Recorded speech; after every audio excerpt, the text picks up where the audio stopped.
ఢిల్లీతో సమానంగా హైదరాబాద్ లో air quality index danger bells మోగించబోతోందా?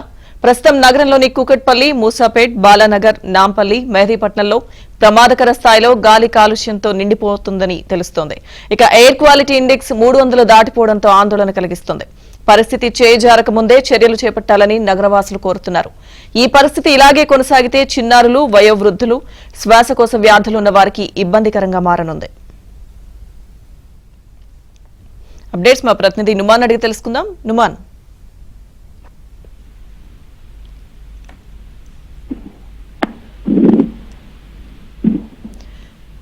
Hyderabad లో కొన్ని ప్రాంతాల పర్టికులర్ గా గాలి నాణ్యత రోజు రోజుకు పడిపోతున్న పరిస్థితులు కనిపిస్తున్నాయి. అప్డేట్స్ ఏంటి నుమాన్?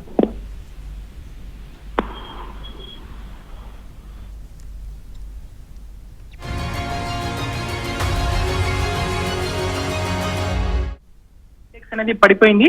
ముఖ్యంగా కూకట్పల్లి, మూసాపేట్, బాలానగర్, నాంపల్లి, మెహదీపట్నం ప్రాంతాల్లో ప్రమాదకర స్థాయిలో గాలి కాలుష్యం అనేది కనిపిస్తుంది. దాదాపు 300 ఎయిర్ క్వాలిటీ ఇండెక్స్ అనేది 300 దాటింది. సో ఢిల్లీకి సరిసమానంగా గాలి కాలుష్యం నమోదవుతున్నటువంటి వైనం మాత్రం ఇటు హైదరాబాద్ నగరంలో కనిపిస్తుంది.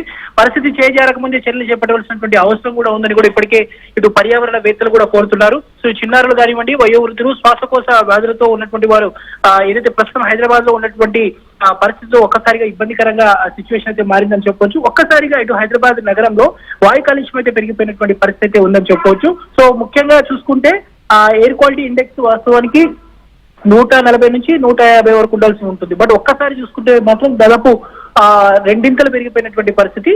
ఎక్కువగా మాత్రం మెహదీపట్నం కానివ్వండి, దాంతో పాటు ఇటు నాంపల్లి, మాసప్ ట్యాంక్, బొల్లారం, సనత్ నగర్, అదేవిధంగా ఇటు సోమాజీ కూడా, పటాన్చెరు లాంటి ప్రాంతాల్లో ఒక్కసారిగా గాలి కాలుష్యం అయితే పెరిగిపోయినటువంటి పరిస్థితి ఉంది. సో ఈ నేపథ్యంలో ఇటు ప్రజలు కూడా అప్రమత్తంగా ఉండాల్సినటువంటి అవసరం ఉందని కూడా ఇప్పటికే ఇటు వైద్యులు కూడా హెచ్చరిస్తున్నటువంటి పరిస్థితి. ఓవైపు చల్లటి గాలులతో పాటు పెరిగినటువంటి వాయు కాలుష్యం అయితే విపరీతంగా ఇటు నగరవాసులను ఇబ్బంది పెడుతుందని చెప్పవచ్చు. పెరిగినటువంటి గాలి కాలుష్యం ప్రస్తుతం అయితే ఇటు హైదరాబాద్ నగరంలో డేంజర్ బెల్స్ మోగిస్తున్నటువంటి సిచ్యువేషన్ అయితే మనకు కనిపిస్తుంది. ఇదే పరిస్థితి కొనసాగితే మాత్రం హైదరాబాద్ లో కూడా ఢిల్లీకి అతి త్వరగా చేరువయ్యేటటువంటి పరిస్థితి ఉంటుందంటూ కూడా ఇప్పటికే ఇటు పర్యావరణ వేత్తలు కూడా ఆందోళన వ్యక్తం చేస్తున్నటువంటి పరిస్థితి మనకు కనిపిస్తుంది. మొత్తానికి ఇటు గ్రేటర్ హైదరాబాద్ పరిధిలో ఎయిర్ క్వాలిటీ ఇండెక్స్ పడిపోవడం మాత్రం ఒకంత ఆందోళన కలిగిస్తుందని చెప్పొచ్చు. Right, thank you Numan.